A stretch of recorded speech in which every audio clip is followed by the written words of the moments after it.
Hey everybody! Welcome to Dustin Vinyl! We talk about records and music on the axe. My soon-to-be California punk rocker friend, Mr. Anthony Kapfer. Hello. Good to see you, buddy. Good to see you. Excited. I'm on, it's so weird when your internet's down, you feel like you're just in the Middle Ages. You're like, what? What is going on? Let's use my phone. What am I, a peasant? So, you got the headphones as a microphone. Yeah, it's really weird because I have all this expensive equipment I can't use because the internet, who knows, something in the building. I don't know what's going on. It's Radio Shack building. Who knows? But good to see you, buddy. It's good to see you. You seem good. You got married. I got married. Thank you. That's so exciting. I can't believe you actually got married. Me, of all people. Before I did. Wow. Yeah. Unbelievable. She said yes. Good work on that. I feel like it's kind of a hostage situation, but she said yes. So she did. Well, squatter rights. I said I wasn't going to leave the apartment. Yeah. I feel like you had her dog in a headlock, but that's okay. You're going to do this, right? You're going to do it. But good work. Good work wearing her down. Good work. Yeah. It's funny. You're a married man. That's exciting. Yeah, it's pretty cool. You guys went to the courthouse? Yeah, we went down to the courthouse, and it's romantic. Like the window number 7. We took a number. Can I get fries with that? Thanks. I get it's weird. Meal. You show up at the window, it's like the DMV. Yeah, well, it's are you going to do a big wedding later, or maybe not? No, that was it. That was good enough. We had a photographer come and take some photos of it, so it feels real. Yeah, see, I have a lot of rich friends, so I'm definitely going to have a wedding at some point. Oh, so because you got to do it for the money. You got to make money on your love. That's what it's all about. Oh, maybe I should rethink this. Yeah, you can make like 20 grand if you play it right, 100 grand if you really do it right. So, but how much do you spend on the wedding, though? You're just gonna break even. That's you put in your receipts and you don't break even. You just you figure it out. It depends on who you're inviting. Oh, that's true. I got famous friends, bro. I'm not gonna invite Barry Ribs. You know what I mean? I'm inviting high end people. Yeah. It's like I don't have that many famous. Yeah. If you don't make a certain price bracket, you're not invited. I have like 3. There's 3 gimmies, like you and a couple of guys, but everybody else has to make a certain amount. A couple of charity cases. Yeah, a couple of charity. You got to throw it out for charity, but then there's going to be the top 20. They got to be bringing in the cash. Yeah. Very cool. I'm all right. I'm just frustrated about this internet thing, but I'm good. Had a good week. I'm going out on the road on Wednesday, so that's why we're doing a pre-record, everybody. Yeah. And it's good. All right, let's just get into it. Let's bring in the riffraff. You ready? I'm ready. Bring in my riffraff. You might have seen them on here because I'm just been going for them. Gilbert Adams and Jeffrey Paul.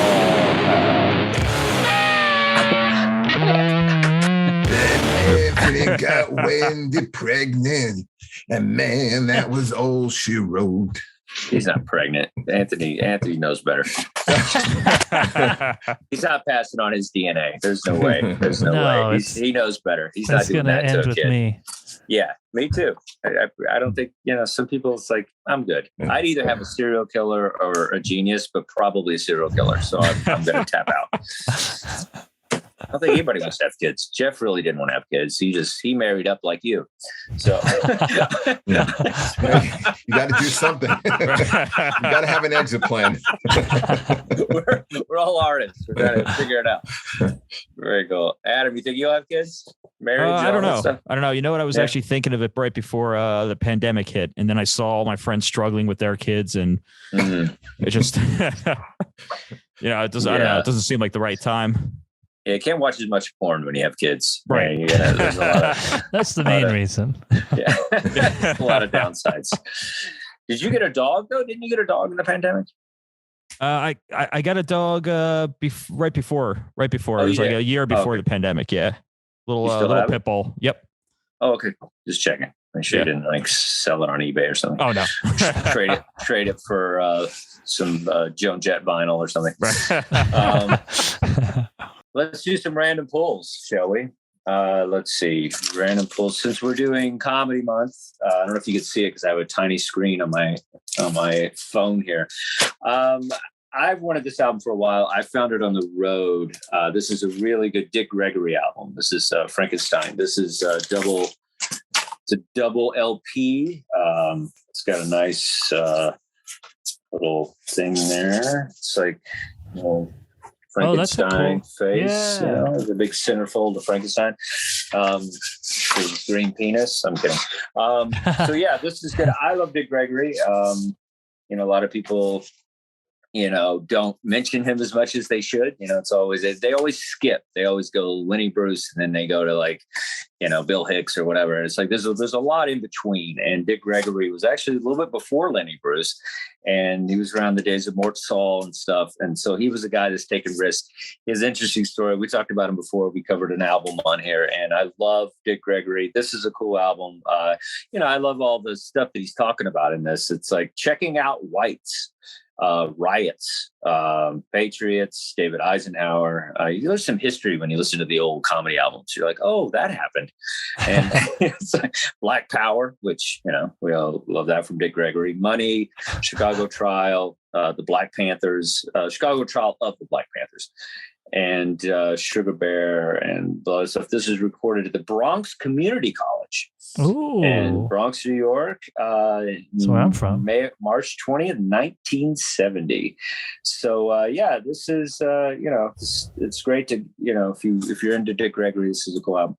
And let's see, another comedy album. I'm sure Anthony's going to love this. Monty Python Live. Oh, this is a really cool album. Live at City Center. And, I felt Monty Python and Benny Hill kind of introduced me, and my mom's Cheech and Chong records. Cheech and Chong. Kind of opened my mind to what was funny and what was irreverent. And this is cool. This is all kind of their live, kind of sketch on, on a live stage, which is really cool. And this is, if you get a chance, this is really great stuff. So what stuff is on there? It doesn't say exactly. I'm gonna have to on the back. So let me see this. We got, it just says live show. It doesn't tell you what it is. I mean, I'm sure there's some of the Monty Python stuff, let's see. No, I'm saying you just got to listen to it if you want to find out what's on there. I think my uncle used to play that one when I was a kid. I used to love Monty Python. Yeah, it's good stuff, man. It's just like silly and ridiculous, and just I don't know. It's like British humor too. It's just so much better than American humor, and I feel like American humor got better, with time, with Richard Pryor and George Carlin and all that stuff. But I feel like the Brits have always kind of been on point with kind of their comedy. It's still funnier. Like I like the English Office way better than the American. It's just funnier to me. I don't know why. I'll do some other random pulls. These have nothing to do with any themes or anything. I've been playing the hell out of this album. This is the latest 21 Pilots album. Okay. I really like this band. It's not something I normally listen to, but just sort of really getting into them. This is their latest album. They have a couple other albums. It's such a nice groove of an album. Like you could just put it on, and it's just like it's got a little bit of everything. It's got kind of a pop sound, a little kind of a little taste of hip hop, whatever, and jazz and stuff. It's just a really great pop band, and not something I normally listen to, but I can't get enough of it. Like I want to get all their albums now. So I've kind of been introduced to them actually this year. I'm not a old fan or anything, but I'm digging their stuff. And this is a great album. This is their latest album, I believe. Yeah, 2021. And nice. Choker is a great song. That's I think Anthony's into that sexually, but it's by himself. He's a married man. He don't have to be by himself anime. He's got that's exactly what's going to happen. Jeff's like, let me tell you about marriage. There's a lot of choking yourself. So this is a good album, and I like the album cover too. Yeah, it's a Pretty cool dragon, looking. you know, dragon tattoo looking. And Yeah. this is really one of my favorite. I like this. I like a lot of California Ooh, punk and yeah. Adolescence. This is a great album. Orange County Punk, Agent Orange, all that stuff. Social Distortion. So it's like this is a really cool album. I've wanted this. I got this. Classic. This is a classic. It's like 41 years old, this album. Yeah. It's amazing how it still holds up. It still sounds like as good as any punk you're going to hear now. Because I don't think punk now has, it doesn't really sound any different. That they're not, you can't really do a lot of new punk really sound wise. You're really you're going to draw from the classic guys. Mm-hmm. And so this is great stuff. And I love American punk should be embraced a little more, because I think we're always going British and stuff like that. So Adolescence, this is a great album. Nice. No Way is a really good song. LA Girl is a really good one too. So if you get this 41 years old anniversary, check it out. Adolescence Follow me on Twitter. Did you know that? Yeah, they started following me like a month ago. They retweeted me today. Today. Oh. How ironic. How ironic is that? I actually didn't know that. That's not why I pulled it. Yeah. So it's amazing. So I guess I don't like them now. But I guess they've lost their clout. I guess what are they working at Trader Joe's? What's going on with this band? And today, I'll just go ahead and start. And is that cool, or do you want to go first, Jeff? I don't care. Okay. All right. By the way, Pat Benatar follows me on Twitter. Does she? No, but that would be cool if she did. Wishful thinking. You know what? Let's go Jeff first. We'll go Jeff. Jeff, what do you got today? Okay, so I'm going to do the comedy album, and I'm going to do 1989 debut album of Andrew Dice Clay, Dice. For me, growing up, man, this is what I listened to all the time. I mean, it was either and that's a big stretch. It was either this or Delirious, Eddie Murphy. But it was just Dice who I identified so much with. The album is produced by Rick Rubin, and man, Dice was just like so huge in the 80s and controversial. And I mean, I don't know if anyone doesn't know who he is, but if you're not sure, he was his character was the Brooklyn guy. His material was kind of misogynist, a little homophobic. He was this chain smoking guy, but somehow, he was tremendous. This album went gold, which means it sold over 500,000 copies. And he was really like one of the first comedians that I knew of that was playing arenas. I mean, I had got to see him in some clubs. I saw him as he was coming up, and then I saw him as he was coming down. But he was a guy who played Madison Square Garden. I mean, he was just huge. And this album, for people who discovered him around this time, this is the album that's famous for the dirty nursery rhymes, the dirty Mother Goose nursery rhymes. But there are also things on here that I liked, I think were funny. I thought like the golden age of television when he's talking about I Dream of Jeannie is funny. I mean, and again, it's I guess now it's predictable. I don't know if it's predictable because I'm older and more mature, or because I heard this a million times. But he's like, when he talks about I Dream of Jeannie, he's like, and if you look closer, you can see Bush. He's kind of like laid back when he talks about it. I to this day, I still think hogging is one of the funniest things I've ever heard. When he's talking about picking up, a fat chick at a bar, and he's like, I mean, I'm talking like really about like 300-400 pounds. Like you got to butter her hips just to get her through the door. And I'm saying sweet things like, I got fudge. It's like, I mean, you can never do this shit today. But back in the 80s, man, everybody who I knew listened to this. And this was like big, A Day at the Beach. Where he's talking about sitting at the beach, and he's like, you're looking at some ass, and you're saying to yourself, "Oh yeah, I gotta have that." I mean, funny talking about smoking. But also remember when this stuff came out. This was at the height of the 80s, and if you remember what the 80s was freewheeling, over the top. Excess, like sex and drugs. And so I guess comedy would kind of like be part of that, where he would be over the top. And I think his goal was to get a rise out of people. And he certainly did that. In the, I guess it might have been like the earlier 90s, where he goes on Saturday Night Live and some cast members refused to do the show because he was hosting. I think he starts to, go down, because the guy wound up becoming the star of his own movie, and the movie was just a bomb. The failure, the Adventures of Ford Failing. But the thing I liked about Dice was he was still to this day, I think, is probably one of, if not the most fearless comedian that I know. He would do this thing when he was first starting out called kamikaze comedy, where Wheels Parisi, who was the open mic MC at Pips, they would go to it'd be 8:30 in the morning. People would be online for coffee and bagels, and they would bust open the door.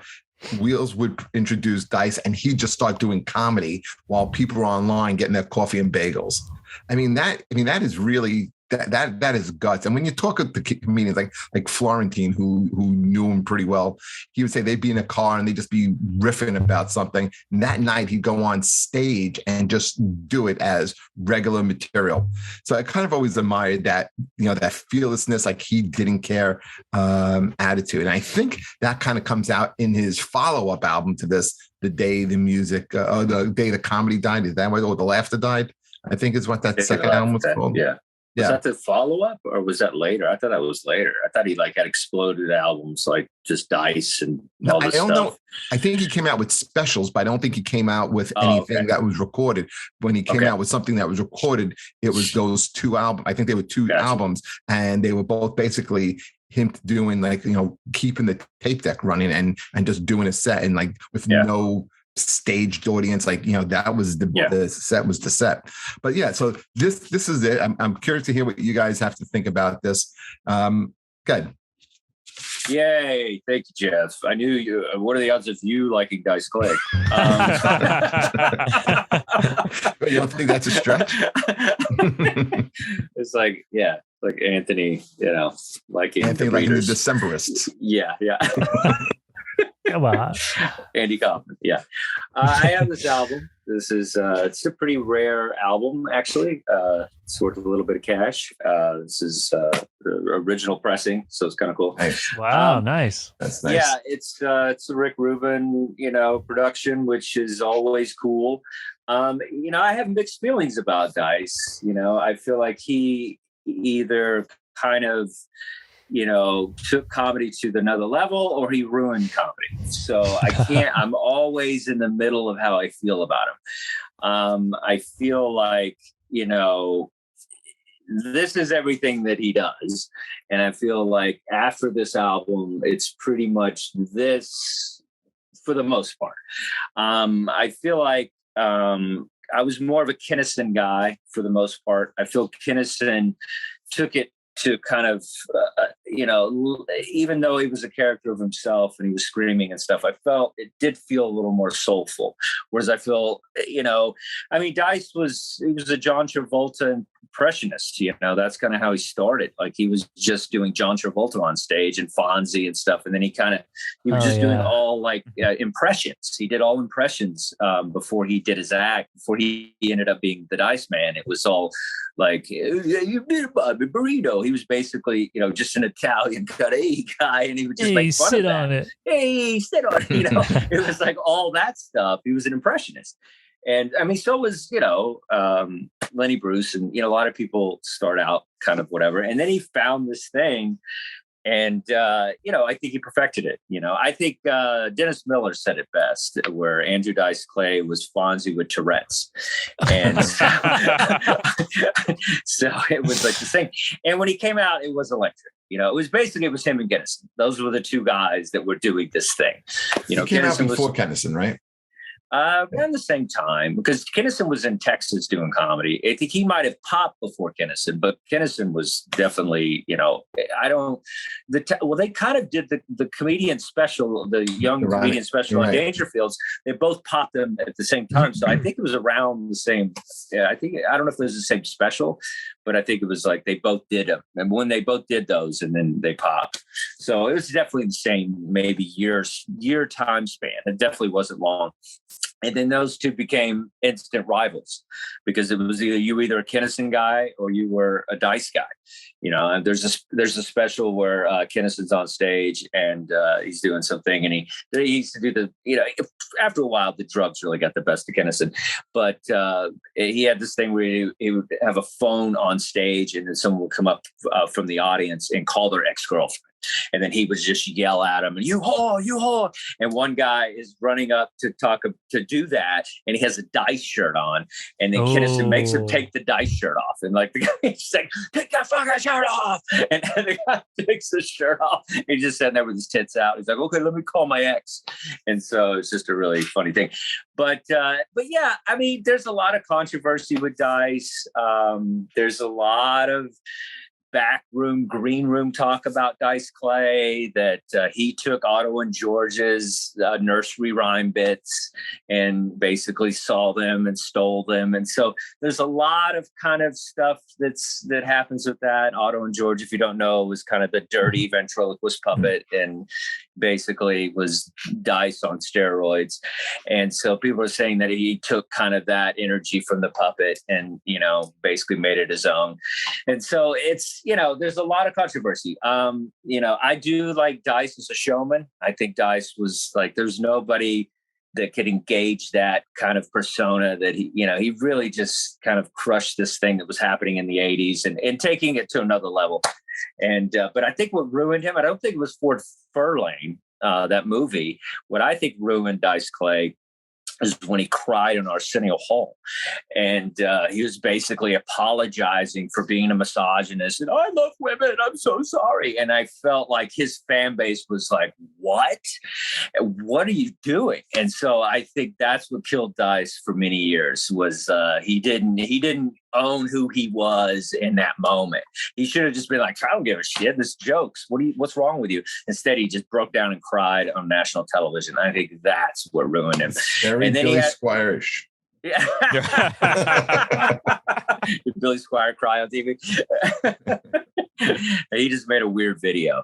But so yeah, I think that's what it is. That's the thing. Is like, and then he came back and ended up doing a Woody Allen movie and had some good acting, Entourage. He's a great actor. Kind of, he is a good actor. And I think he was able to kind of, tap into it. He had a sitcom for a second and it didn't quite work out and stuff. He's like a rough dad kind of guy. And, but it's like, but I do think Dice is important. But also I feel Dice bred a lot of bad Dice Clays. And so, but I love Gino. I'm kidding. But I feel like there's a lot of people that try to do what Dice did. And Dice was a perfectionist in kind of the way he did it and theatrics and the leather jacket and the thing. And I love all that. I mean, I'm a showy guy. So I love that Dice, created comedy like that. It made comedy rock and roll. And, but again, it's like sometimes these guys go too far with it. Like Kinnison played too many songs, and I think Dice at the Garden played drums, and he wasn't that great a drummer, but he's still playing drums. I mean, I guess why wouldn't you? You're playing the Garden. Let me play the drums at the Garden. So, but yeah, this is a cool album, and what's really cool. I'll show up in a second. What's really cool about this album is that. You see what's about to be. And it's like because right after this album, he's the biggest comic in the world. And so I think that's what's really cool when you listen to something before, in the time frame of when they exploded. So it's really cool to listen to this to see, because he perfected a lot of this stuff on his specials and stuff, but it's still he's still a stand-up on here. He's still a guy playing a club. And so, but then, after this, he becomes this other thing that was, Anyway, all right, that's what I got on Dice. Adam, how do you feel about Dice Clay in this album, if you heard it? Yeah, I mean, just like the Adam Sandler album from last week, this took me back to this one took me back to middle school instead of high school, and I remember me and my friends. I think it was probably right around the Dice Man Cometh, the HBO special. I think which was I think '89. It was something that was, you know, it was taboo. It was something that me and my friends we memorized all the nursery rhymes so that we could just crack each other up at school. And it was kind of like at the time the Truly Tasteless joke books too that were out. But you know, like it's definitely you know, it's definitely a bit difficult to revisit now. But, you're looking around. Is anybody listening right now? Right. But you know what's interesting was I watched so I couldn't find the album. I've listened to the album before, but I couldn't find it. It's not on streaming. It's not on YouTube.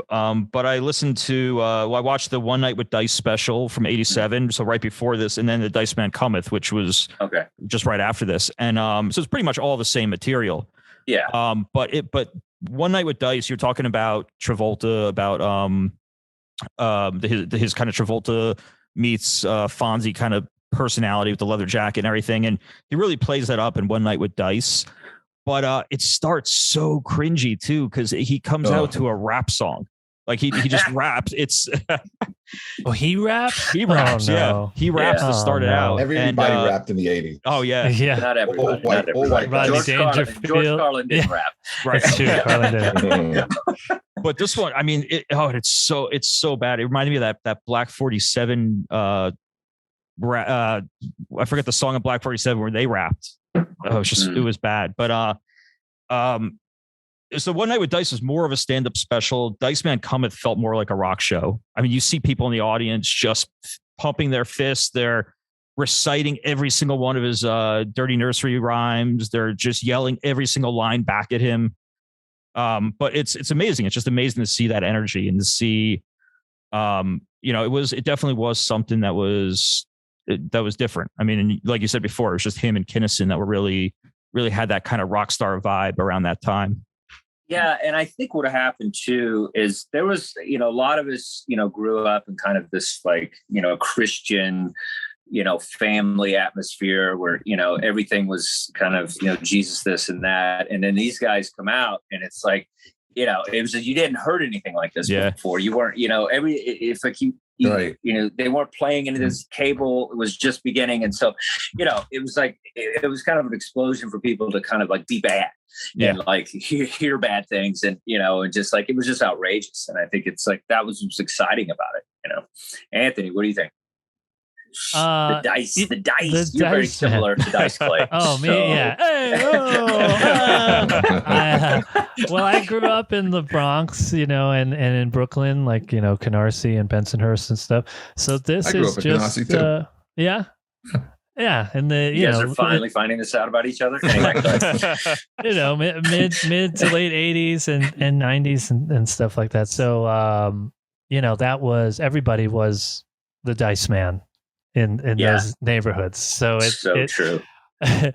So I was aware of some of the stuff as a kid, the nursery rhymes and stuff, you know, kids in school would repeat them and things like that. But I was never like a huge Dice fan. I was aware of him, but you know, it's a goofy character. He's good at what he does. But it's funny that you mentioned that Rick Rubin he produced that album. He did. Yeah. That makes sense, sort of, because Andrew Dice Clay he does it also to make money for Def Jam. Oh, okay. But Andrew Dice Clay is sort of like if the Beastie Boys in the Fight for Your Right video, all of them combined doing comedy is what that album would be. So it kind of makes sense. The Beastie Boys came out first, though. Yeah, they did. Yeah. They did. That's what he's saying. That's what I'm saying. That's exactly what he's saying. Yeah. So he just reiterating. He worked on that version of them. Yeah. Yeah. Yeah. So that's funny that he was involved in that. But yeah, I don't know. It's if you're looking for some of the laziest, most offensive comedy you've ever heard, nobody does it better than Andrew Dice Clay. Well, I didn't see you taking this Shots take fired. on it, Anthony. I got No, no. I mean, you'll laugh. It's a little I guess lazy. I think it's a little lazy. It's like street jokes. I think so. A lot of it's kind of that street joke thing. And it's all attitude, really. It's not in the writing. It's in the character and the delivery and the attitude. Mm-hmm. Yeah. And Jeff, had you heard that about him lifting those jokes from Otto and George? I did, because again, Otto and George were Jersey guys. The puppy. Otto was from. They were Jersey because they worked at Pips, right? You mentioned Pips. Yeah. Well, the one guy's from Jersey. The other guy was made of wood. Just so you know. That's funny too. Just like with Gilbert, everybody in New Jersey somehow worked with Otto, and so everybody knew. So when I first started this, and even before I was doing comedy, that was kind of like always kind of like the speculation that these were like, he didn't write those nursery rhymes. Yeah, I mean, it takes the steam out of somebody when that's basically what got them famous. It's like that's kind of their big thing, and it's like it hurts a little to like because Otto, who was short, Otto was very tortured. He was kind of a drug addict and stuff, and I don't know. I feel like he was kind of this tortured comic, and I'm sure watching someone do your bits to a global level has got to be tough. I mean, I've had some losers at Broadway Comedy Club take some bits, but I can't imagine like if they exploded. I mean, the guys that stole my jokes, I don't have to worry about them ever getting big because they're not funny. But I think, but this, I mean, that's gonna be crazy. Can you imagine that, Anthony? You're just like one day you turn on the TV and it's just like some dudes just do a D for divorce, and it's just like in a stadium, and you're like, what? There's actually a guy in New York doing that joke right now. And you're like, what? It's like, just the idea of that, it's got to be insane. Yeah, it's got to be hard. Yeah, let's, Gilbert Godfrey. Let's talk about Gilbert. Rest in peace. Died this week, last week, I guess. But he was definitely a huge comic of the 80s as well. I feel like Gilbert Godfrey was, he was another one that was kind of this character, ridiculous, kind of thing that we, heard all the time. I felt like his voice was everywhere, it was in movies, Aladdin, whatever. He was always like, he'd make a cameo and that voice was just crazy. He squinted his eyes and did this crazy, stuff. And I felt like he definitely made an impact, on so many people. It's funny that you said that about the pictures. I mean, it was like, I feel like everybody had a photo with Gilbert Godfrey, It's just like, because he was, and I think he hated photos, but he just wouldn't say no. That's how nice of a guy he was. And I was telling Anthony on another thing we were doing, but I worked with Gilbert Godfrey in Atlanta once. And we went to the mall, which was funny. I was just like hanging out with Gilbert Godfrey at the mall. Like we shared a cookie. It was just, you guys are dating. Pretty much. And we were just kind of walking around. He was some Orange Julius, And did you pay for it? Of course, he was so cheap. And was just walking around and people recognized him and stuff, and it was kind of fun. And then the funny thing was we did a radio promo for at a strip club, and so they were doing a radio promo for the performances we were doing, and then it was at a strip club. And so I was at a strip club with Gilbert Godfrey. It was during the day, so it was kind of the B team, And here's the funniest part about it was at the strip club. It was, and I'm not even making this up. I swear I'm not this funny. It was taco night at the strip club, and so it was free tacos at this strip club. And so they were promoting all the free tacos to people that walked in, and then they're fixing it. And I remember, because Gilbert was very germophobic, and he was sitting at the bar, and they gave him a big plate of tacos.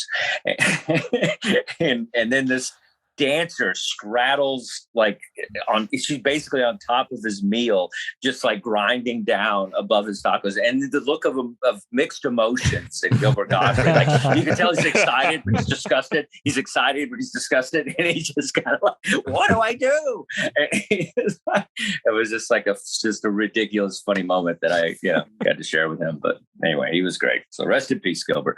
Yeah. It's funny you mentioned Gilbert Godfrey, because one of my favorite things that he did was his Andrew Dice Clay impression. Oh, it was amazing. Which I like more than Andrew Dice Clay himself.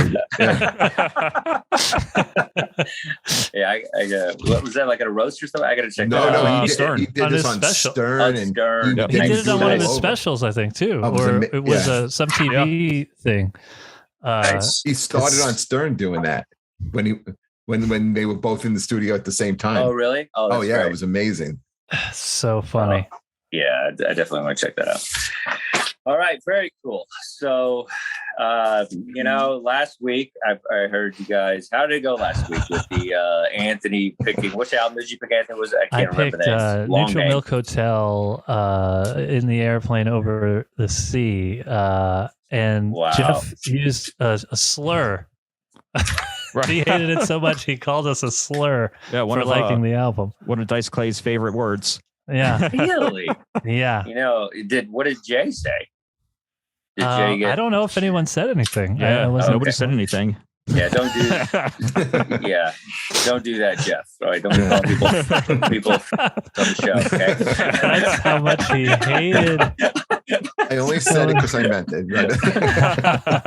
Wow, yeah, really. I was surprised. I did that. I didn't think he would love it, but I didn't think he would. I hated it. I thought it was good. I thought it was. I thought the music was great. I thought the very talented, the compositions, like the music was fantastic. The guy's voice was kind of like, I don't expect a lot of weird music for the voices to be that great sometimes. I felt like it was a little off tone for me, but I thought it was good. I thought it was experimental, at least. It wasn't the same old bullshit, but I thought it was good in some ways. But the voice was a little much. I don't know if you guys quoted me, but after listening to it, we did. Okay, yeah.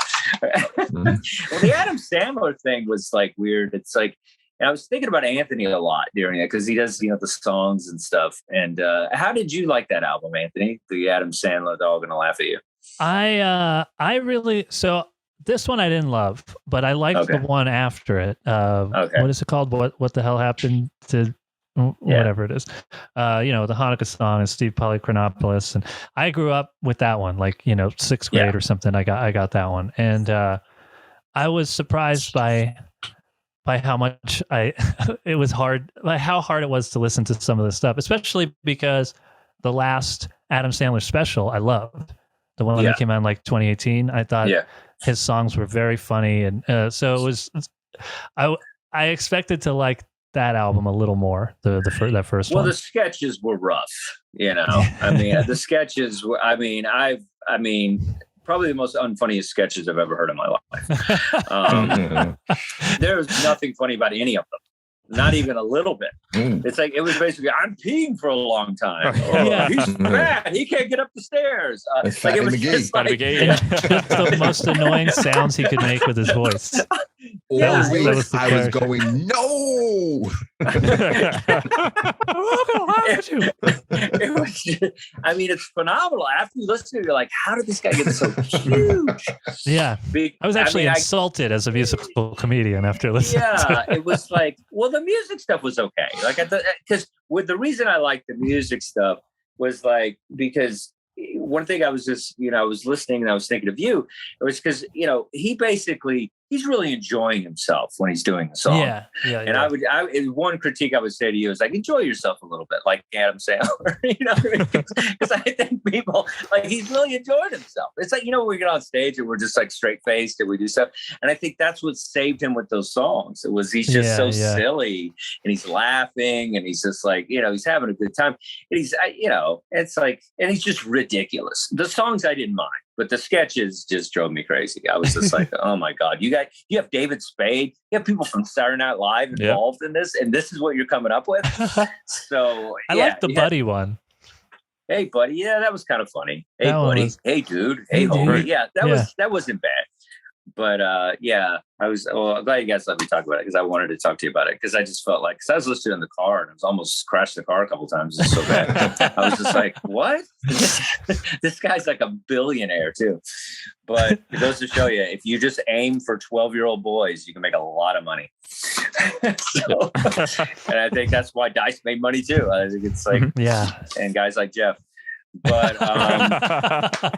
it was of the time.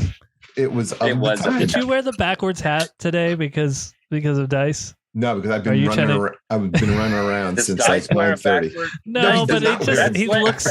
That's what everyone in the crowd looked like, I imagine. No, at a Dice special. No, that's the 90s. That's the 90s. Everyone had like a pompadour and sideburns. Yeah, that's and the 90s. Yeah, that's Limp Bizkit, bro. That's Fred Durst.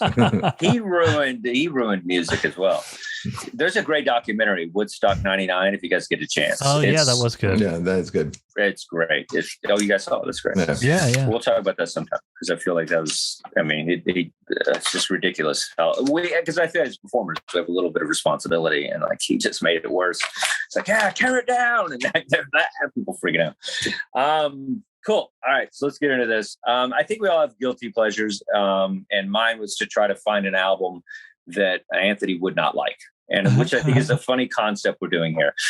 Yeah, that's fun. They succeeded last week, by the way. I'm sure it did. I'm sure this will be a success as well. But yeah, I think I don't necessarily love this album, but it does take me back to junior high, and it takes me back to a place where, this guy was playing on all the, any day, dance we had at school. His songs were playing. I feel like the radio, you could not get away from this guy on the radio. This guy was probably one of the biggest radio guys, probably of all time. Like his songs were just blasting the radio. They're constantly blasting. They're still blasting today. And Bryan Adams, we try not to feature Canadians on this show, but just as a rule, but once in a while, we'll give one a break. And Bryan Adams, with songwriter Jim Vallance, created this album. This is the fourth studio album, Reckless. Debuted in 1984. I don't think he's been able to follow this album. This is his most successful album of all time. There were 6, singles on this. They all did really well. Number one, top 200. Run to You, big song. Somebody, Heaven. That's the song I'm talking about. When Heaven. The slow dance song that we all got to cop a feel off that song. And Summer of '69, which I think is a perfect radio song. I think it's a really good song. One Night Love Affair, I could probably do without. It's Only Love. I mean, you're bringing in Tina Turner, so it's a good time. I feel here's a funny one. They rated this as number 49 as on one of these sites as top heavy metal albums of all time. What? Like number 49 of this weird list. I was like, what? But all 6 singles made top 15 Hot 100, which is only accomplished by the Thriller album and Born in the USA. And if there's bad songs on this album, there's quite a few. I'm gonna go Kids Wanna Rock. Probably makes me want to slip my wrist. And She's Only Happy. I feel like the singles are good. And then the things that aren't singles are a little more difficult to listen to, unless you're, you want more lullaby music, love music or whatever. The love songs, Ain't Gonna Cry and all that stuff is pretty good. Believe it or not, this album was recorded kind of in a cool way. It was recorded in Hell's Kitchen at the Power Station, which is kind of this cool studio in Hell's Kitchen, and where Bob Dylan, Bruce Springsteen, Madonna, and David Bowie all recorded albums there. And one interesting thing, Run to You was actually rejected by Blue Oyster Cult, and they were like, "Nah, we're good." And then it was actually one of Bryan Adams' biggest hits. And so like I said, this is a good album. Far as of the time, if you will. I think that the theme of the show today is of the time. And for 1984, it was like a lot of synth music was happening. And so he's a kind of a poor man's pop Springsteen, if you will. Like, it's not as soulful as what those guys are doing, but it's good radio music. I feel like Bryan Adams, when the summer of '69, I think that's such a great song because it's like, all those guys from that band are like, fuck you, man. Because they all got married and went back to school. And then like he did a song about them not making it. And then he's a huge star. So I think that's kind of funny. Like, when that song comes on, it's like, that's me. I'm Jimmy and I got married. And so I do like that song. And Heaven is a soft spot for me. I'll crank it up just because I remember this girl from junior high. But it's I figured Anthony it's not up your alley, but it is a guilty pleasure for me. I will crank up some Bryan Adams occasionally. And this is definitely his best album. He did the theme song from Robin Hood was pretty big, and I think that song was gigantic. But this album is probably his best work, if you will. And so Anthony, how did you embrace Bryan Adams' Reckless? Well, okay. I didn't hate it as much as Jeff hated Neutral Milk Hotel. Yeah, because you're a good person. I'm diverse. I just don't like crappy... You say the F word. You're not diverse. Go ahead. No, I am diverse. I just hated that album. Unexpected. It's awful. You're a homophobe who listens to Broadway musicals. I know a gay guy. I'm not homophobe. Oh, you know him. You know yourself. Anyway, go ahead. Well, I don't have him in my house, but still. Oh my God. You let yourself in your house. Anyway, go ahead. Oh my God. So yeah, I mean, I didn't like it, but I didn't hate it. It's just it's overproduced. It's what songs did you like? What are songs that you liked? I grew up hearing Summer of '69 and Heaven. Actually, I didn't even know that song was Bryan Adams or that it was on that album. I just remember hearing that song growing up. But I didn't recognize, you said there were like 6 singles. I didn't really recognize anything else. Those were the 2 that were just everywhere, and still, like you said, still getting played. Run to You was pretty big. That was pretty big. Was it? Okay. Yeah. I missed that one. I don't know. I just felt like this was an album that I didn't need to listen to. It didn't. I have a hard time imagining that somebody puts this on and goes like, "Fuck yeah, this is it right here." You're about to hear that in a minute from a guy on the show. It does nothing for me. But it didn't make me angry. I can almost appreciate it. Do you sing along to Summer '69? I do. I think it's a good one to sing. No, I think it's cheesy. The lyrics are cheesy. First for 60. Come on. But I did. I do kind. I don't know if this is true, but I do kind of like that. I did read somewhere that he's not talking about the year 1969. He's just talking about 69ing. What? So that makes the song. I heard that too. Really? And it was just a summer where he was 69ing all the time. So that's kind of... You learn a lot of stuff on this show, kids. Just so you know. But, I would say this maybe. I think he just made that up to be cool. To sound cool. Yeah. I would just say this album didn't make me feel anything. Yeah, I mean, this album did a lot for him, more than it did for you, that's for sure. Because his first 2 albums were flops. And they said that originally he was going to name Cut Like a Knife, which is the album before this in '83. He was going to name it I'm Bryan Adams, I Don't Know Who You Are Either. That was what he was going to call it, which I thought would have been really cool. He should have done that. That's a good name. I might use that name. Yeah, right? We might all use it. Yeah. But yeah, Adam, how are you with Bryan? Well, I think Guilty Pleasure album is accurate for this. I definitely have a soft spot for it. I always, when I listen to this, I always think of The Shore and, listening to this growing up. I like the first 6 songs on it. I think after that, the last 4 are terrible, but But I mean, the first 6 were all hits. Yeah. But Summer of '69 and Heaven were big school dance songs. I remember those, and the Everything I Do It For You, Robin Hood song too. Those 3 were right. staple. That was And I die for you. But he did that with Sting and Rod Stewart, right? Yeah. And Everything I do it for you. That's Sting and Rod Stewart wrote it. But it's either they know the 3 of them did a song together. Is either that or All for Love. Maybe it was All for Love. I think it was All for Love. Yeah, that was Bryan Adams' showcase vocal. Like he's all by himself on that.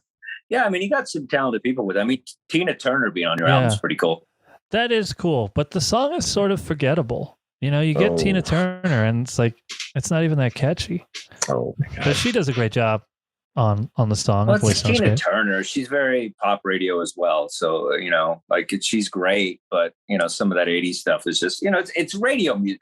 Radio music, it's a different kind of thing. It's like it needs to be short. It needs to be catchy. If you want people to play it, it's got to have a certain, So I feel like it hurt a lot of artists because they were trying to do music like that.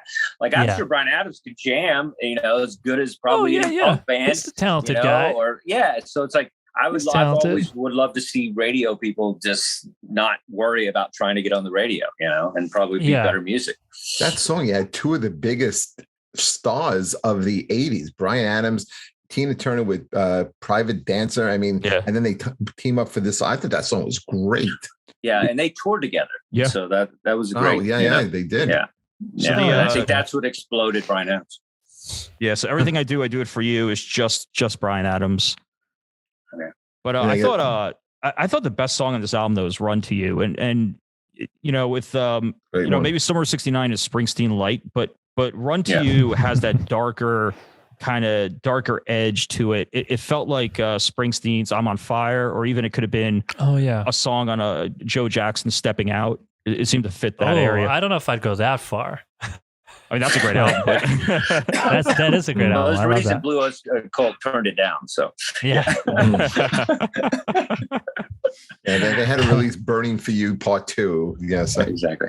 All right, the man of the hour. The F word himself. All right. Yeah, I'm going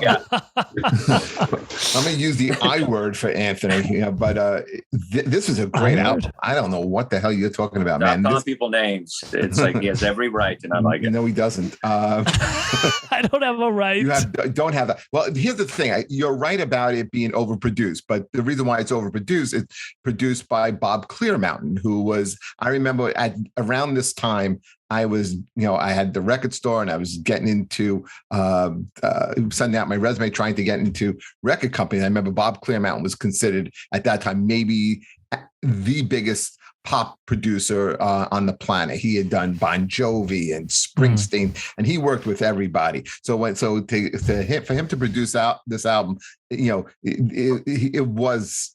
All the cards were there, but the songs are great. I love One Night Love Affair. I think it's my favorite song on the album. I think It's Only Love is tremendous. Run to You, I still think is great. Somebody is a great fun anthem song. Again, this is all the singles are good. Yeah, these are very, very 80s. I kind of agree with you where the other songs, and there was one that you mentioned that I think is kind of cringy, but overall, I mean, this is a really strong album, and he's one of the biggest acts. He's probably a top 10 act of the 1980s, and that's pretty good. Yeah. It's you guys always understand that Anthony's a lot younger than you, so let's make that clear. And so I think he is though. He's pretty young. So when we were coming up as adults and junior high kids or whatever, it's like this music was like. Yeah, it was more of our vibe in the world that was happening. And so, but to be born early and to get into this, it's like I could see where, because it's just a different energy than because we had Loverboy and shit. Like we were like buffered to get to Bryan Adams. You know what I mean? Like you have to have a lot. I think a lot. What makes Bryan Adams good is you've had a lot of music before that. And so, but if you just like discover Bryan Adams and you haven't listened to a lot of that kind of music, a lot of radio music, I don't think it's as good. But but if you're listening to REO Speedwagon, then you listen to Bryan Adams, it makes sense. Like it's like an evolution into listening to music. Whereas if you go from this kid's listening to the Ramones and he goes straight into Bryan Adams, it's like, you know what I mean? He's not going to embrace it. So I think that's why I don't know. I mean, a lot of the music I grew up with is sort of like the anti Bryan Adams, like a direct response to music like that. All the punk stuff and Nirvana. Do you like Sinatra? I mean, there's a handful of songs. I mean, because the 60s, 70s music is kind of almost like anti-Sinatra. It's not rock and roll, but I still have an appreciation like Sinatra. Yeah, I have an appreciation. And that was before my time. But I have an appreciation for a lot of stuff that's before my time. But I mean, even down to the production, it's not the stuff that I love. I think rock music's different though than like, let's say classical or jazz or something like that. I think it's a little different because we're all too young for jazz and classical music. You know what I mean? Like it's not a part of our upbringing. You know, if you know what I mean? Unless you're like 107, you know what I mean? Like well, Bryan Adams is like smooth jazz. You know, it's like Kenny G. And you're like, but you like Coltrane? Why don't you like Kenny G? You know, that's I don't think he's smooth jazz. He's pop. He's just like he's pop music of the pop 80s. Rock. He's but MTV. There's I don't know what the jazz equivalent would be besides smooth jazz. Well, just so you know, Anthony, he's very avant-garde because his video was shot in black and white. That's true. I take it all back. One of my favorite, he's on my top 50 heavy metal albums. Have a video? They do. It's just them strangling a guy that looks exactly like you. Yeah. That's the only time they'll ever be able to do it in a video.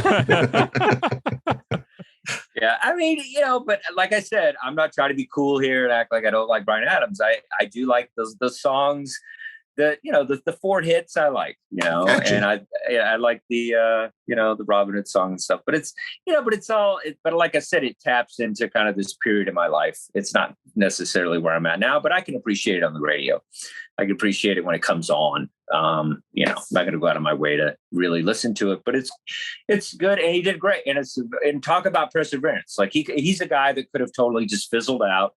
And after the first two albums and been a guy that, you would never heard of and then just kept going and kept trying and he really tried to perfect this album because he wanted this, because he knew didn't have a lot of shots after this. Just Cut Like a Knife was pretty popular, but I don't think it was like arena popular like this became.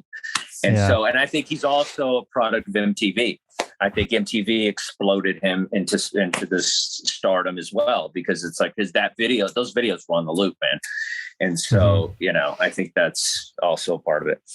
I think one of the B-sides on this was also the Christmas song, something about Christmas time. Oh, okay. Yeah. It's, Bryan Adams. Every Christmas season, you're going to hear Bryan Adams. Which, I mean, Anthony doesn't celebrate Christmas, so we're okay. All right, guys. So so next week we'll have some other interesting way to like make each. I'm going to do this for a while. I think it's really funny. Just like try to find somebody, because we're funnier when we disagree. Huh? Am I right? Yeah. No, you're not right. No, I don't agree with that at all. No. All right, everybody. Thank you for listening to us. And please, please, please subscribe to our brand new YouTube page, Dustin's Vinyl on YouTube. Adam did a lot of work putting that up. So please subscribe. We got to get to 100 by the end of the month so we can make a fancier page. So please subscribe on there, guys, and check us out every week on Twitch on ComedyHub, and we'll see you soon. Can't talk. All right, bye records. Love you guys. Woo! Bye, Dustin.